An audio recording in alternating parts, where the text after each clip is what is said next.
Back to work on my 1980 Chevrolet Corvette back here. She's a 4-speed T-top flavor and has relatively low miles as well.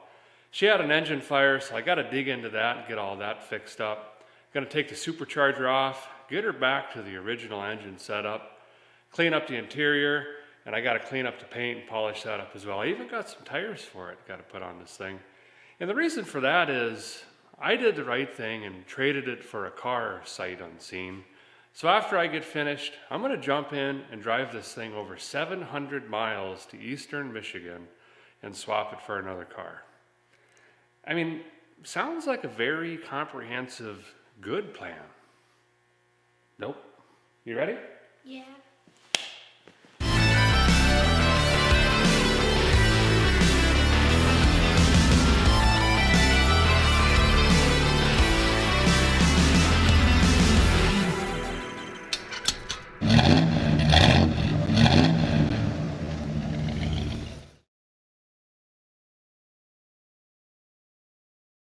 If this is the first time you're seeing this here yellow Corvette, I'm going to do on you a favor, and there should be something floating in up here. Click on that. And that's where I got this car. Unfortunately, the previous owner passed away and it sat in a field just forgotten for many years.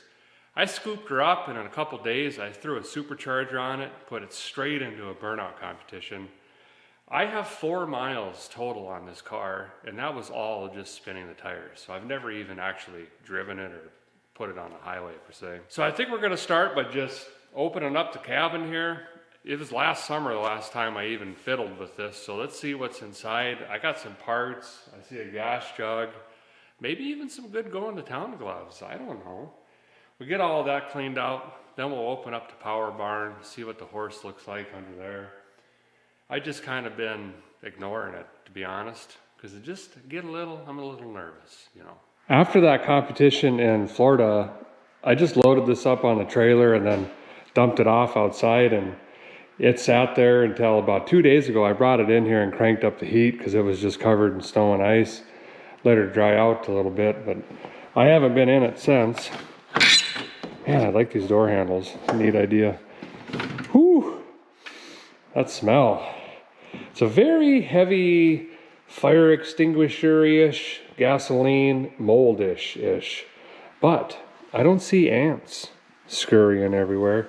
Apparently consistent -20 kind of runs them off. Ooh, that gas jug's about to pop. Here's the fuel make it happener, very expensive one. You can see fire damage on that. Air cleaner. Unfortunately, I don't think they knew because they just kind of started doing the competition stuff, but they used the wrong kind of fire extinguisher there, and it really kind of ruined my carburetor and the blower. I mean, just as far as appearance, they're still going to function, but look at the throttle blades in there. They're just black from sucking in fire and smoke.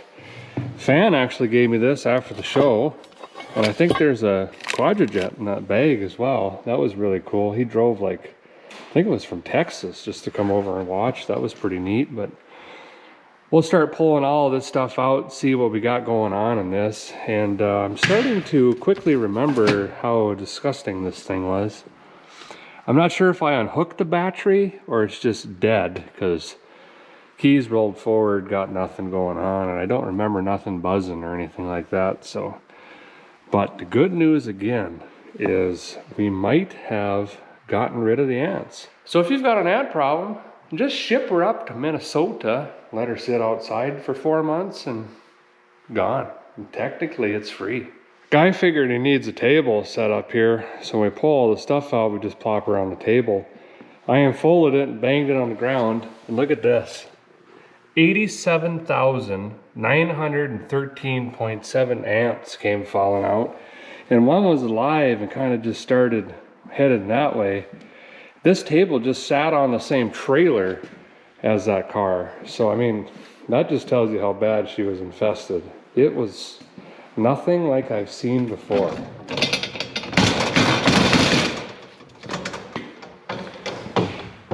There's more over here. Great. Now the shop's just gonna get covered.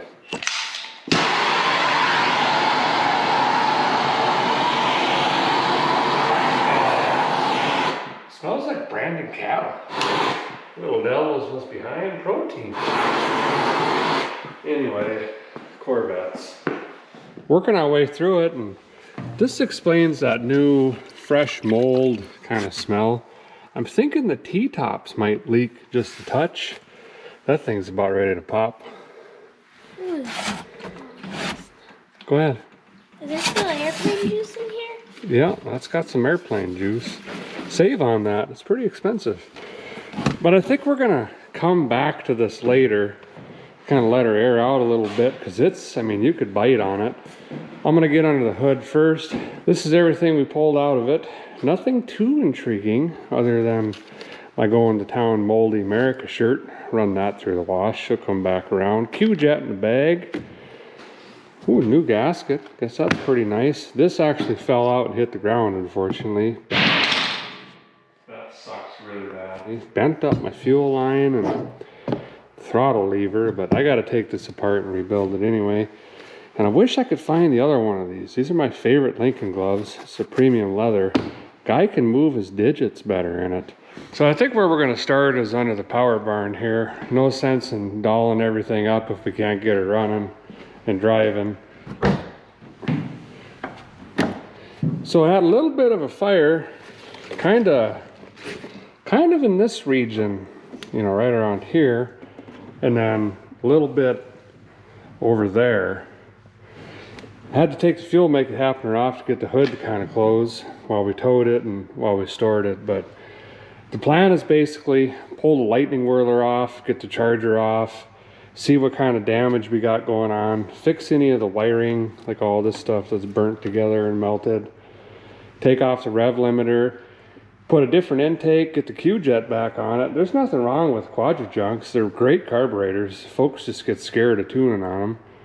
Might even put the factory fan back in, maybe leave the digital in, just because I'm lazy. Also back up. We don't know if this is going to heat up on the highway or not. But kind of get this just dolled up, back running, something reliable, change the oil. Then we'll get it up in the air, see how the U-joints held up in the rear end. This is the year they had that aluminum rear. Make sure everything looks good there. Then if that all goes well, then we'll get into polishing out this paint. We made some clouds, I ain't kidding ya.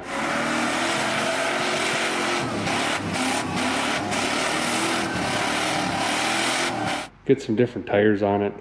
I don't mind driving on 35-year-old tires, but I don't want to give someone else the short end of a welding rod, so I'm gonna put new tires on this. I don't want to be that guy in a deal, so he'll have something he can ease around. Oh, and I almost forgot.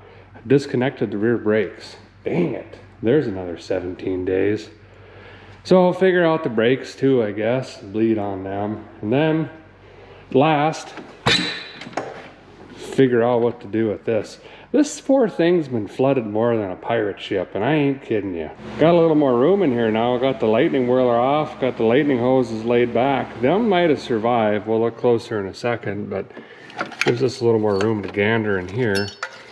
Radio capacitor made it through. Fitting got a little hot, but she'll ride. This got pretty toasty. This is a patch I made during the supercharger install. This still looks connected, but I think I'll shoot some brake cleaner in there. These are definitely melted up, but these are all grounds. They go to a lug down here. So I'll just kind of tape these up, but I want to document all of this the best I can so the fella that's getting this car knows what he's getting. And over on this side, got to put some tape there, but thankfully it didn't get into, you know, the meat of the harness over here. Lost a couple vacuum hoses. That's pretty much to be expected, but it's actually not too bad. I think once we get this out, I'll probably pull the valve covers off and just kind of start going through each wire, make sure we don't have any issues. I'm gonna pull this out, get the rev limiter off, and then I'll start on the old, let's force some air in there and get some Rip'ems machine off. These Roots blowers are so easy to assemble and disassemble. And they make really good power actually, and it's right there. Just these 4 5/8 bolts, and that'll bring the whole snout off. Carb comes off like any other carb, and then you've got just a basic intake. These are pretty hefty though. Once I get this out of here, we'll really get some room. Okay. Ooh, saved the gasket too.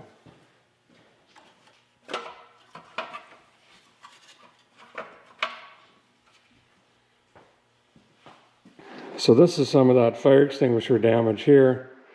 A little worse on this side. Some of this will polish up, but that pitting and stuff, that's not going to come out of it. And then this was probably this Charger's last hurrah. It's going to have to go in for a rebuild. You can see the Teflon really took a beating on this one. And I swallowed something. I don't know what it was, but it bounced around in there a little bit and really wreaked havoc. So I'm going to have to send this in, get her polished, Tefloned, rebuilt, and they'll go through everything here and send it back. Brand new shape. Ooh, that's also shot. This is what it looks like after you breathe some fire and smoke in for a while. That'll probably clean up, but here's some more of that pitting and stuff. I did wash this down as quick as I could and got some cleaner on here, but I mean, by the time I got to it, damage was pretty much done. I'm gonna snip the radiator hoses off here, and then we'll pop that off and then get the old rocking back and forth and covers off. You know, looking at this now, I'm really surprised. This got a little melty, but man, am I lucky this fuel line didn't go up. When I jumped out and came running around the car, this is what I thought was going to be on fire, but now that I'm sitting here looking at it, it definitely was a valve cover leak, and all this oil just sat between the head and the manifold until it got so hot it just went up, and then basically all the oil and grease went. We took out 9.86 quarts of coolant, try to get this down a little bit. We're still going to drop a little bit in the crankcase, but that's okay because I'm going to change on the oil anyway.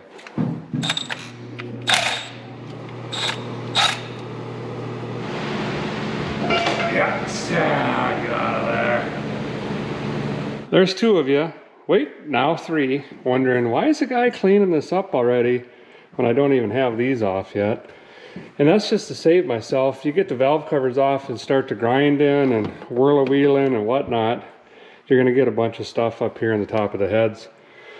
It's a good idea to plug your oil valleys, obviously your intake and everything like that, before you get to scraping and whatnot. Hit her with a razor blade, and then I come back with the cheek poker and the electrotronic twirler here. Got her pretty clean, and then I just take the air hose and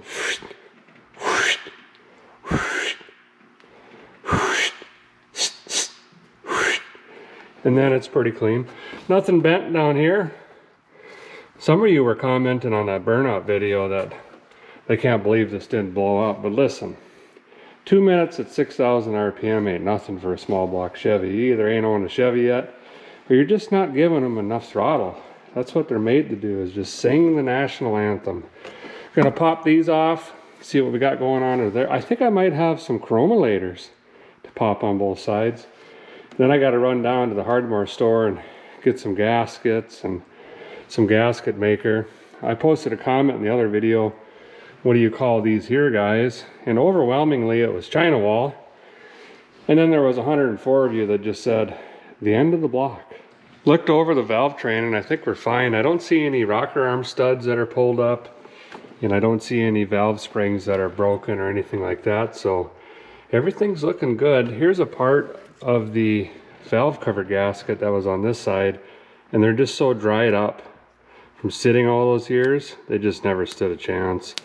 Hindsight being 13/12, I probably should have pulled those off and put new valve cover gaskets in, but I mean, we got this thing running literally 12th hour. They were calling our name when we were pushing this out of the shop, so didn't really have time. Fairly clean engine. I mean, I've seen cleaner, but this isn't bad, to be honest. Looks pretty darn decent.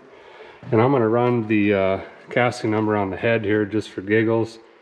See what kind of heads we got on here. I'm sure they're smugger heads, but you never know. And then we'll clean it up a little bit more and we'll start the reassembly. I finished cleaning everything up, and I got the gasket sitting in here now, and I wanted to do that right away so my silicone can set up a little bit to where it's tacky. Then we'll plop the intake on. And while I was in here, I went ahead and did a Craigslist rebuild nozzle, and what that means is take any sort of random spray paint and just but only about 3% of the engine total. And what that means on Craigslist is this is now fully rebuilt, but I lost the receipts. Dang it. But honestly, this is an old school trick. Soak down your heads here. Obviously lay some rags. I use license plates. Don't get it in the oil valley there. And then quick throw your gaskets on, and it makes it nice and sticky. So these are going to stick to the head now. They're not going to slide around on me. Be sure you goop up your corners first, and then I lay a 1/4 inch bead on the China walls. I don't know what you guys do. You can leave it in the comments if you use the actual rubber gaskets, but I really don't. I just throw a couple in here just in case I might need them in an emergency. Got some there. Rear mains, fuel pump, and then oil pressure sending unit, kind of the main things that leak on small blocks. Here's the factory intake right here with all the gigamagoos and whatchamanallets on it. And it's a little dirty, and I picked up a new one. But the only reason I did this, honestly, is I thought I had left this in Florida. So I was kind of bummed out about that. I picked this up on a Black Friday deal. I think I only paid $109 for this. And it's actually a nice unit. Got it from Jags. And went with the Q-Jet, because I'm going to put the original Quadrajet on it. There's nothing wrong with them carburetors. When tuned right, they're just fine. But just wanted to kind of show you the difference. Quite a bit difference, actually, when you really start looking at these and the runners.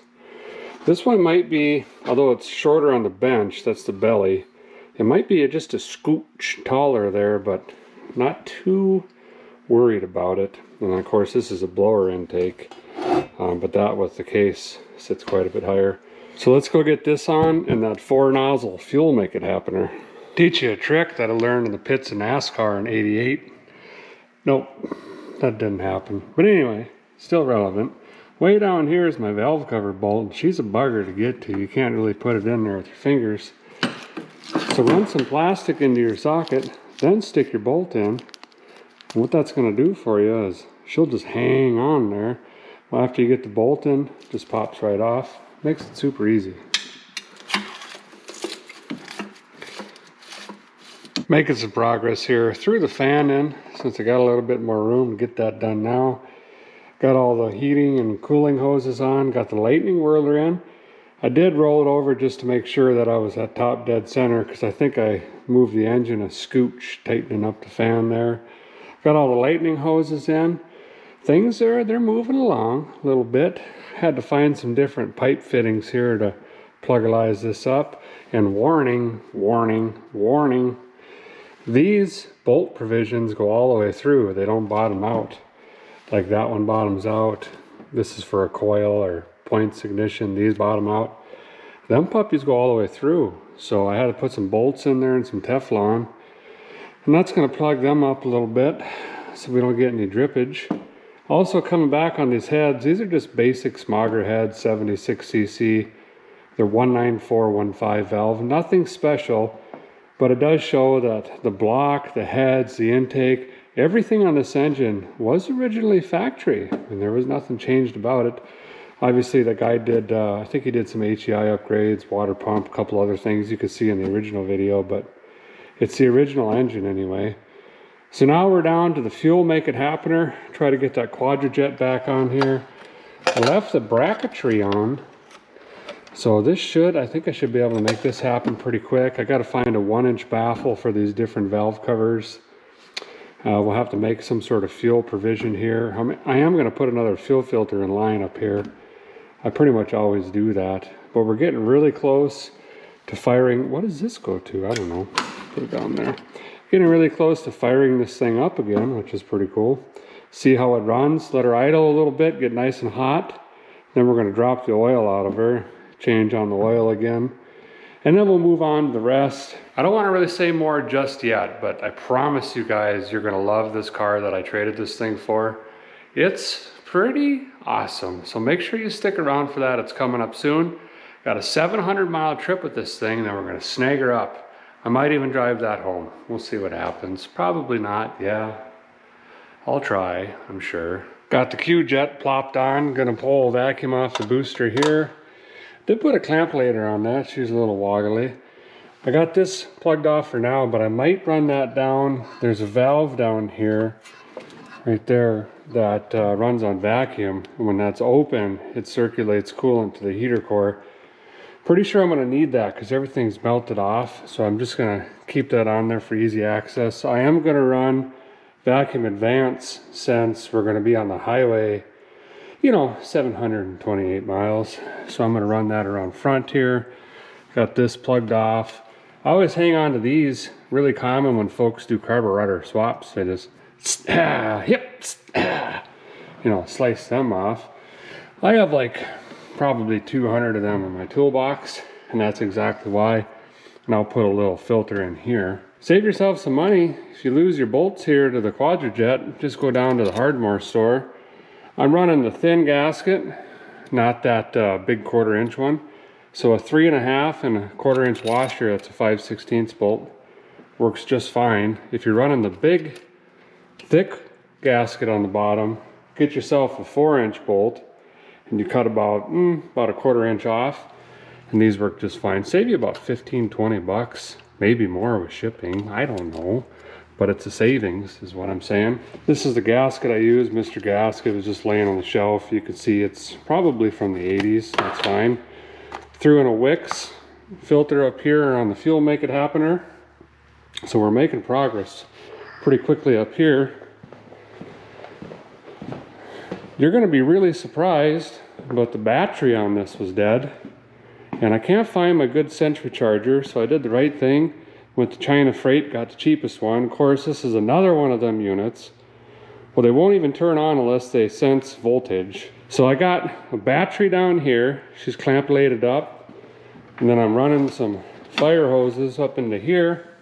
Seems to be working. I got domage now. Ooh, that smell, my goodness. I'm just gonna leave that door open. Ooh, the heat in the shop is just, it's cooking it quite a bit is what I'm saying. Oh, can't forget to put that back in. So we're getting really close to firing this thing up. I think once I get the fuel make a happer bolted down, put on this one lightning hose, get enough juice in the batteries, I think we just, we're gonna twist on it and see what happens. I did go on ahead and mention up this bracketry here in the first couple of videos. And this normally goes all the way across the Quadrajet here and bolts onto the other side as well. If you're swapping to an Edelbrock or a Holley and a guy's in a hurry, you could just snip that off right there. And there's this post that hangs down. And on other carburetors, that bolt provision is farther out, so that post rests against the outside of the carb, and that prevents this from moving forward when you give her the old juice.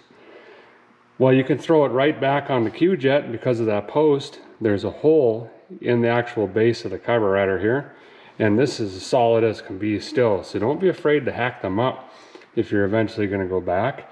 And these are also handy to have on the shelf or the tool bag as well, because they work pretty much from late 60s all the way up to early 80s, and then they changed them a little bit to have a kick down as well over here on the automatics. I'll come back after I get this filter in. I'll do a quick once over and then just give her an old twist. Are the keys in it? I hope so. Oh, great. A couple reminders while I'm in here. You don't have to do all the torques on this when you put her down. Just snug it.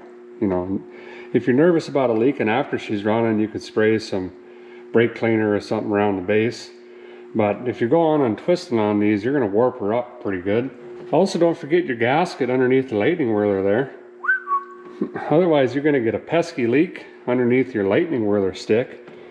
And she's gonna drip down the back of the engine, and you're gonna panic and think that your rear main is out and sell your car for 60% less. Got this put in. Pretty confident we got fuel right at the fuel pump, being she's mechanical. So what I'm gonna do is just fill the bowl actually, instead of bottle feeding it. And that way, hopefully I could fire it up and get her idling, and by that time she'll be filling the bowl again by itself. And this is just some 93 octane fuel and some 2-stroke oil, just in case she doesn't fire. If we got digital issues or something, we're not just dumping raw fuel into the pistons. It'll help lubricate the upper end just a skosh until we make adjustments and get her fired. I think, yep, this looks ready, good enough. Let's jump in, turn the key, and see if it barks off. Not going for perfect here. Guy just wants to hear it idle a little bit. Just enough to jump out and get my timing light on it, also known as my earlobe. Make a couple adjustments to the fuel, make it happener. And then once we get her warmed up, then I'll start dialing it in. Okay, here we go. Oh.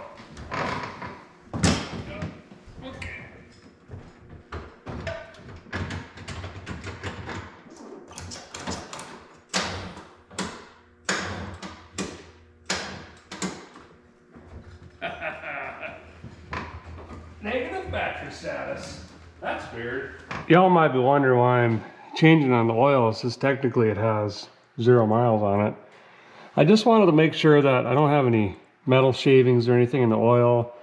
And also when I drop the filter and change that, I'm going to pull out a Wix, put another Wix in, make sure we don't get any shavings out of that. I don't want to give this guy a lemon if it's hurt or anything like that. So cross our fingers. So far this looks absolutely fine.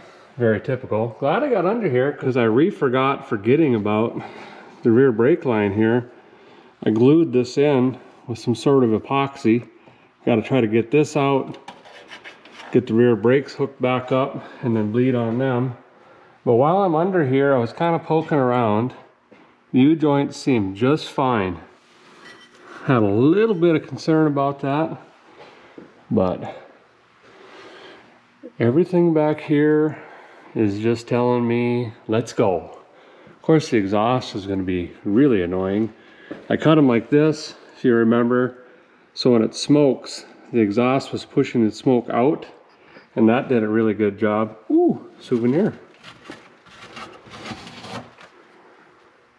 Man, I love Southern cars. This thing is so clean under here compared to anything you'd see up here in Minnesota or North Dakota. Really clean. Oh, I mean, it has a floor. Of course, a lot of this is fiberglass, but even seeing steel and all the other components not rotted is very much not typical up here. The guy had actually anticipated struggleizing up here a little bit, but that actually went a lot easier than I thought. Thankfully, I didn't cut this. I was thinking about just taking a vice grip and clamping it off, and then my brain said, no, don't. And rarely I listen, but I did.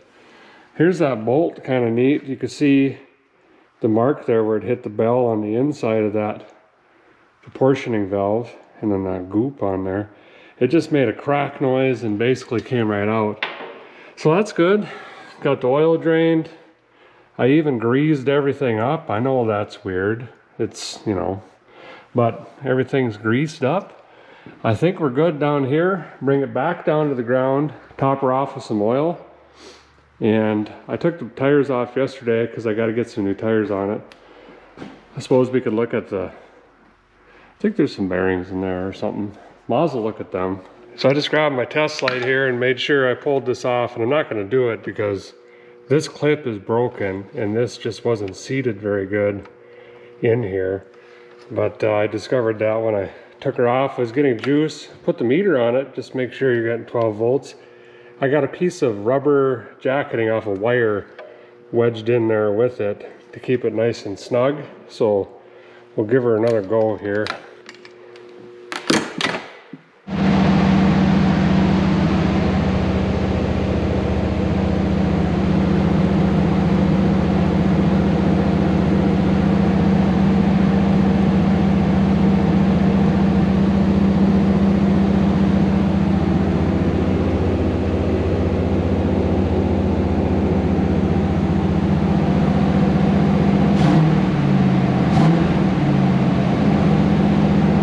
Smoking more than a retired bingo player.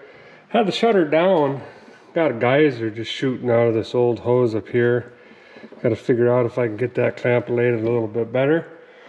And then the whole reason the fire started, that manifold over there is just cooking off some heavy oil. Hopefully that valve cover gasket is going to hold. The new one I put in there should. Just heard from my wife Jessica, there's a huge snowstorm coming. It's supposed to be between 6 and 9 inches of snow and 45-mile-per-hour winds. And that starts tonight, which is great because we were planning on leaving tomorrow morning. Super. So I started tinkering around with the heater and I wasn't getting any juice. This is the line down to the heater. I got it now. And I was running the wire over that I had hooked up to the electro-digital air mover up there that I removed, but I still had the switch under the dash. So guy started thinking, well, I'll just switch on the blower motor, because I tell you what guys, I am sick and tired of not having heat. Anywho, I was reaching over here and started moving this thing, and sure enough, that's my whole issue. And I'm thinking it's that very, very corroded wire right there that happens to be the same color as this. Indeed. So I'm going to clean that up a little bit, plug it back into the blower motor, and with any luck that thing works, because I am not replacing that. It's way back in there. I think you got to take the wheel well out. I don't know. It ain't happening is what I'm saying.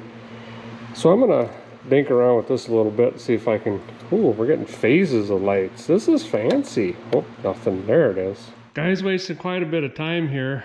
I don't think I'm going to be able to clean on her like I wanted to, but now that I know there's a 92.36% chance I'm going to get caught in one of the biggest blizzards so far this year, it'd be nice to have a couple basics. Blower motor blows slowly. No idea where it goes. It's definitely not going in there. So that's great. No heat once again. Wipers weren't working. Found a random wire in here that's got 12 V's on her. Jammed her into the motor. Started turning a little bit. Jiggled on some wires, and the good news is if I hit the give me juice button inside, they slowly do this and then down once. That's all I've got. I got some wipers on the way. Shop's running me down some. I'm going to put some of that there, what is it? Drip down, beat up sauce. I don't know what it's called. Anyway, you wipe it on and supposedly you don't need wipers. Some sort of magic. Gonna do that. Gonna check these bearings quick. Let's throw the tires and wheels on this thing. Got the tires on. Of course, you gotta put the white letters out. Just let the 80s sing, you know. Lost a tire just like this on the S10, so I did the right thing and bought another set of 4. That's fine. Had some hood clearance issues with that other filter element. So I went with this one off the blower, and you can still see the fire extinguisher residue in there. That's okay, it'll clear itself out. That's a reinforced filter so it doesn't suck into the blower. Had to snip off the nut up here, and that weird splatter is my spit as I was cross-threading it on. Still a thread, gentlemen, still a thread. Got all this vacuumed out, you know, this moldy death water. Just been spray away on these seats, trying to get a more pleasant smell in here. It's not working. I don't know what I'm going to do for room. I can maybe fit a small spare tire back there. Never mind, my son just popped that doing a burnout on an S10. We don't have a spare tire, so I have some more room back here. I'm going to just throw in a couple tool kits and some miscellaneous parts and what have you. Probably just pack like a backpack. I don't want to set anything down there. That's the problem, but I'm gonna have to.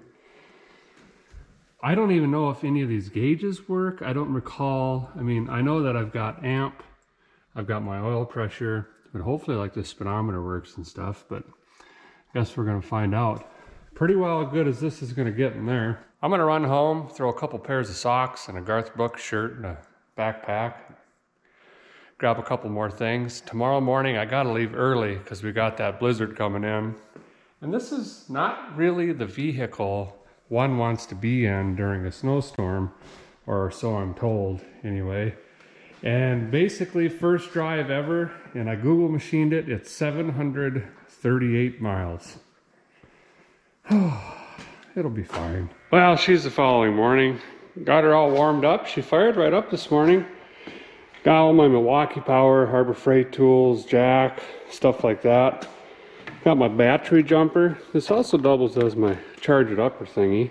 Plenty of duct tape, overalls, jacket. I also ran some, this is like screen door rubber up around this because this was squeaking really bad yesterday and that would have drove me mad. Went ahead and did that. And here's my source of heat.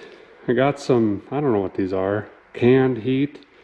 Not quite sure how they work yet, but we're going to be riding in some snow, I have a feeling. So a guy thought I could just plop them up in the dash here, tape them in of course. Maybe they'll smoke up the window for me. And then I got that, figured out it's called Rain-X. Just really, you know, I put her on, she's on there.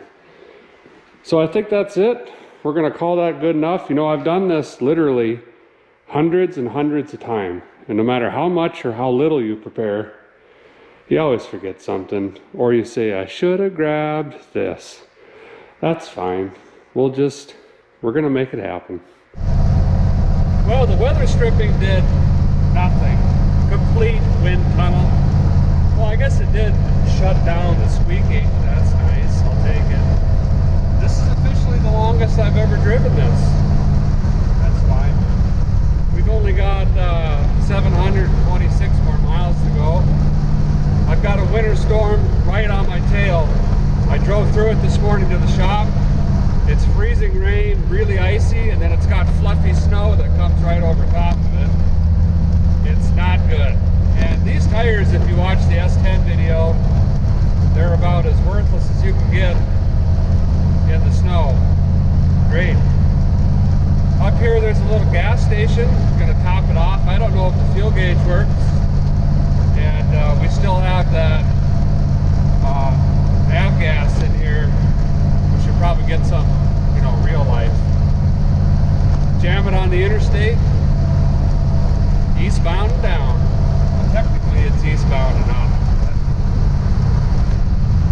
Speedometer is 10 miles an hour off. I use the GPS system. I always like to check on that and try to keep the cotton level down. And lucky for me, it's not so much the wind noise here, or here, or here, or here. I can see outside there, or there, here, or there, or back here. It's right here. That's where the wind is just... I did bring some earmuffs this time. I'm going to shut that down pretty soon.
Likes to hit the throttle and the brake at the same time, which is normally very convenient, but not when you're coming to a stop sign.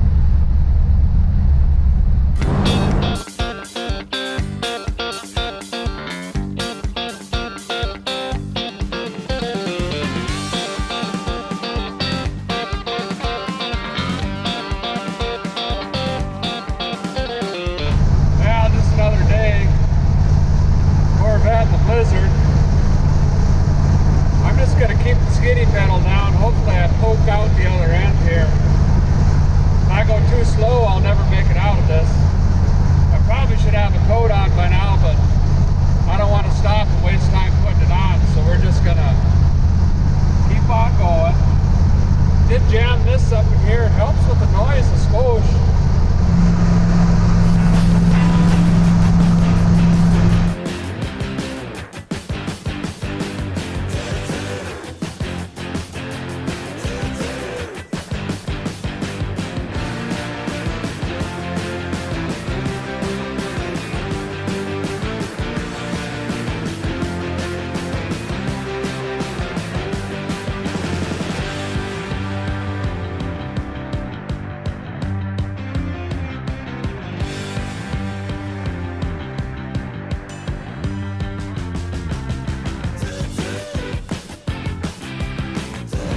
Stopped to get the first tank of gas.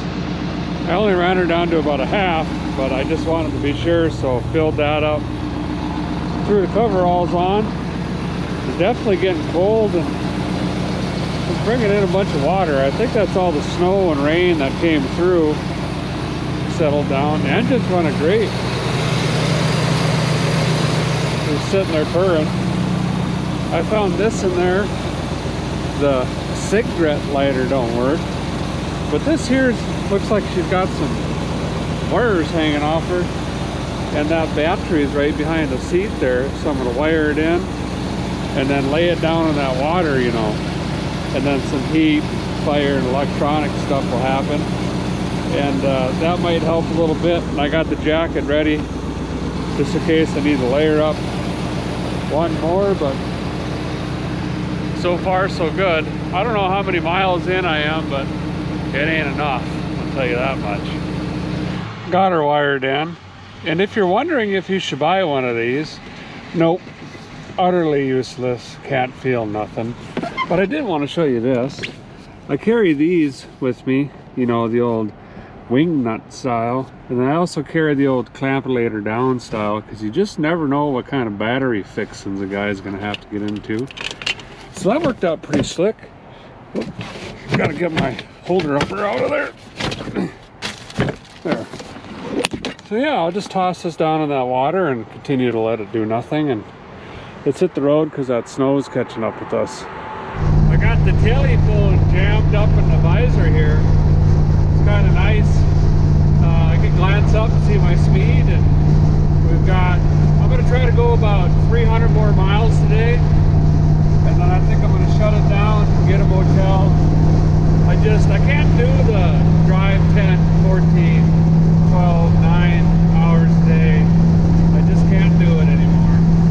I also ran some duct tape down the center of the T-tops and around the front. And that's really helped, not only on wind noise, but I don't have ice cubes hitting me in the teeth anymore, that's pretty nice. I immediately take back the duct tape idea. Apparently the end of it has come loose, and now it's making a really aggressive buzzing, slapping noise. Great.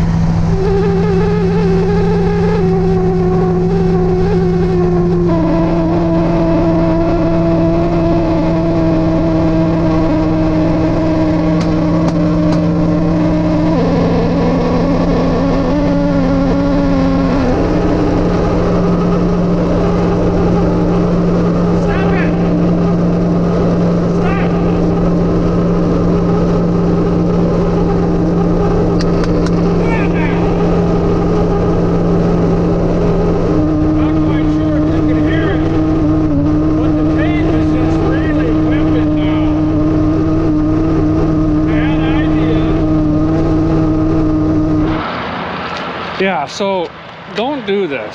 This doesn't work. It's not good. So we're just gonna go back to Antarctic mode and just let it, see how it just scoops right underneath there. That's good. Nothing in here. Whatever. Well, I don't even know where I'm at. Ooh, liquor mart.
I didn't make it very far at all. Actually pulled over into a rest stop, Kept hearing you know, the driveline clunk, the dreaded U-joint clunk. Off to throttle, turning left and right. And these are great because they got these huge, I mean, you can go down and back and just keep making laps. Anyway, found out it wasn't the front drive line. Then I thought, oh shoot, we're getting back into these U-joints. But remember, I just looked at them. Then I found this. Remember, fellers, always retorque your lugulators. And I thought, you know, because I gave them 15 ooga-doogas, but luckily I got my torque wrench in here. So I'm gonna go around the whole car. If this one's loose, I don't know why the rest wouldn't be getting close. Zap these down quick, repack everything, and get on the road again. Unfortunately, it takes longer to unpack and pack than it does just to go.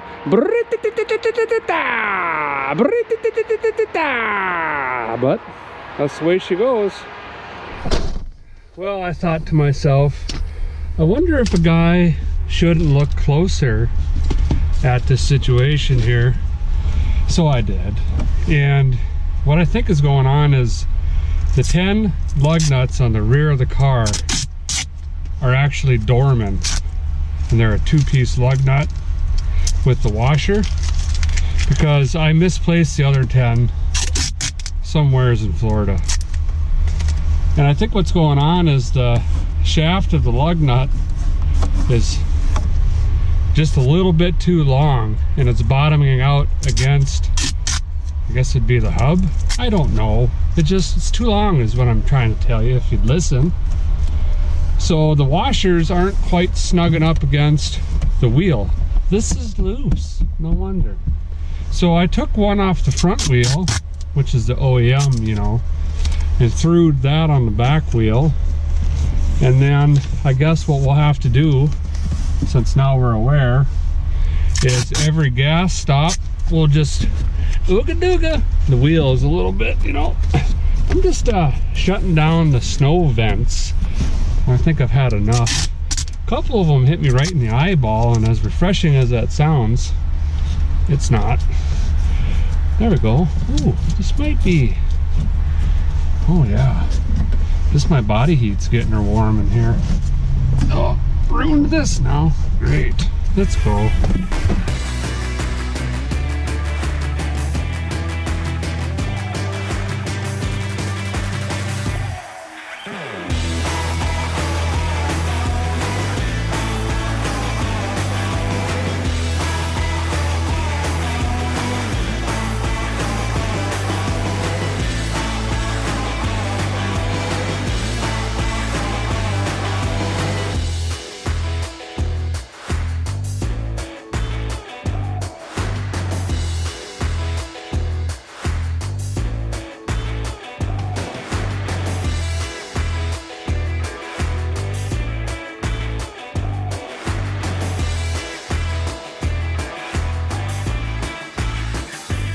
Rockford over there.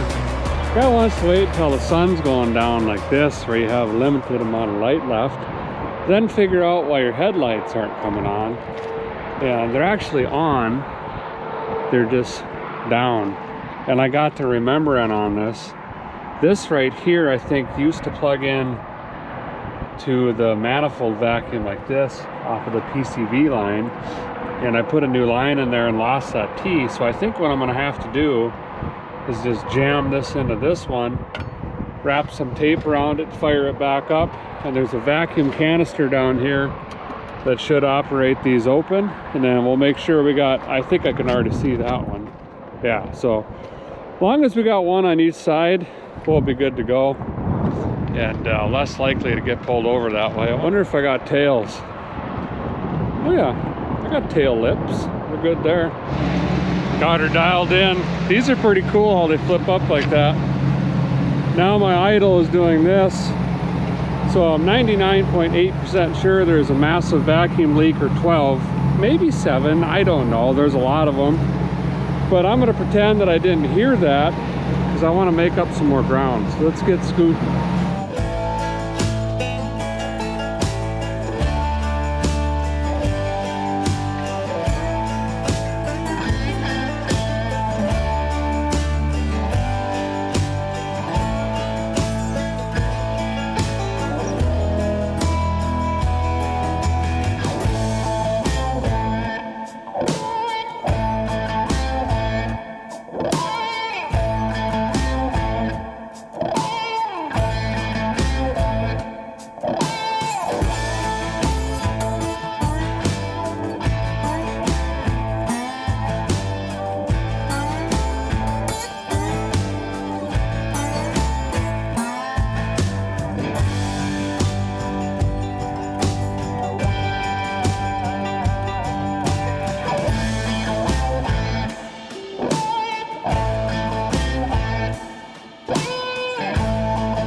got 439 miles down. I think that's enough for today. I'm gonna shut her down.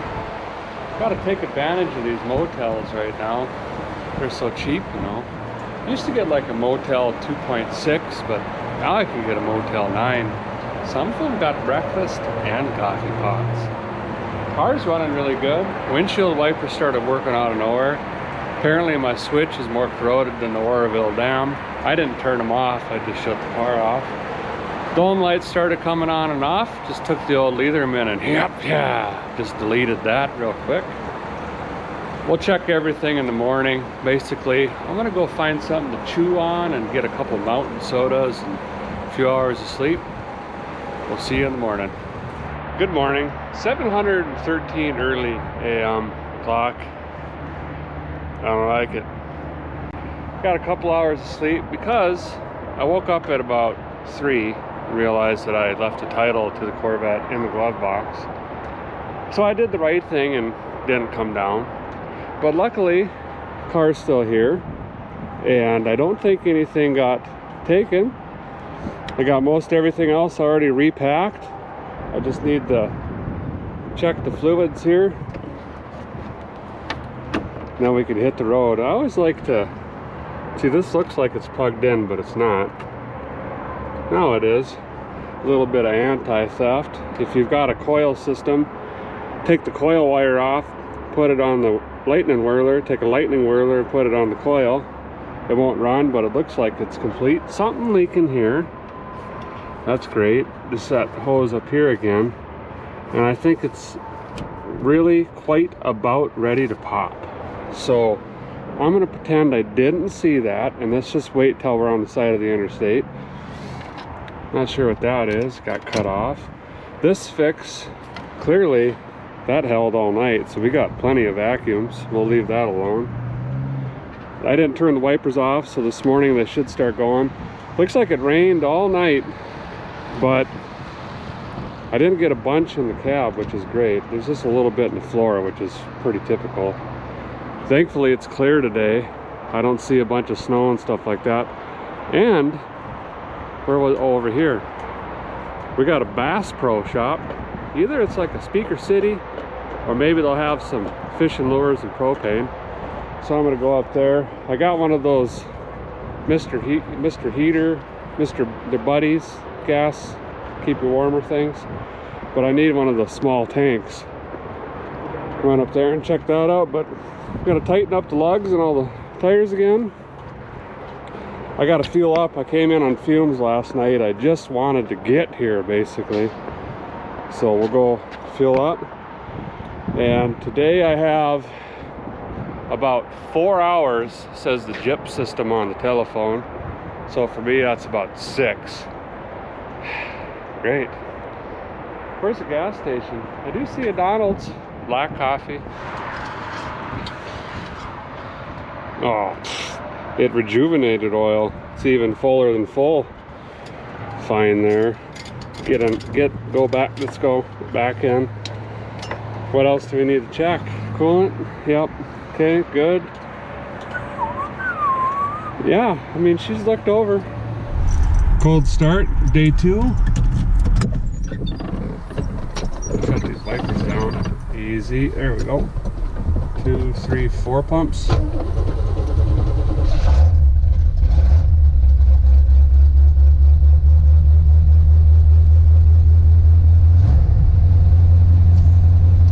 Gonna let it warm up for about 10 minutes, get this heat going. And I can find where a gas station is. Oh, easy now. Easy. I think I found some gas here. Family Express! It's fast! Pretty sure they don't even have a jingle, but that would be a good one if they did. Ooh, we got FE 9300 Premium. Let's do that. I need this choke to turn off, and it's just not wanting to. Fine, stay on. So the car I traded for is actually up in a little township up north of Detroit. So I'm going to stop at a town 15-20 miles before then, because I don't know if they're going to have a motel or parts stores. And I didn't bring any parts yet, so I gotta swing in and get some stuff. I don't know. But it's saying 265 miles.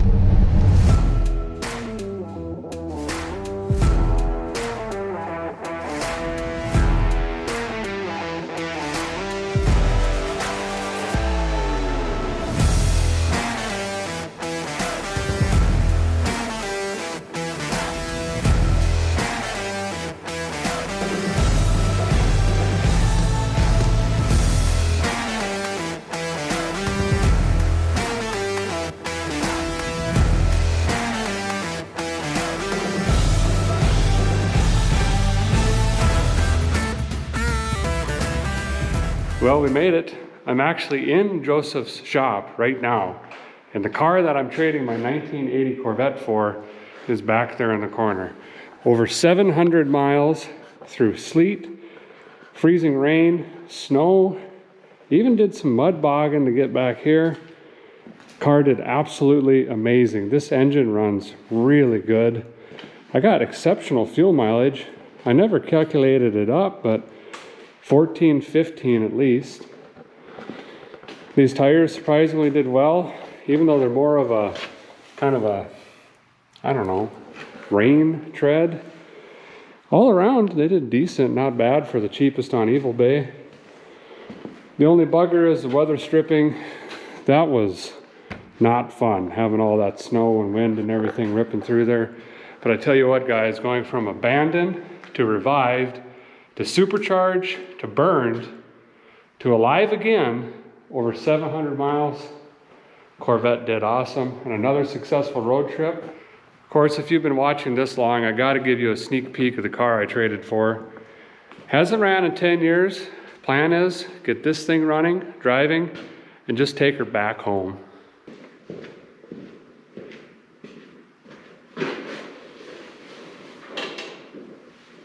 You guys are not going to want to miss this episode. If you're not subscribed, please do that now. Hit that bell thing. It'll shoot up when new videos come out. Thank you guys for watching another episode of Vice Grip Garage. We'll see you next time.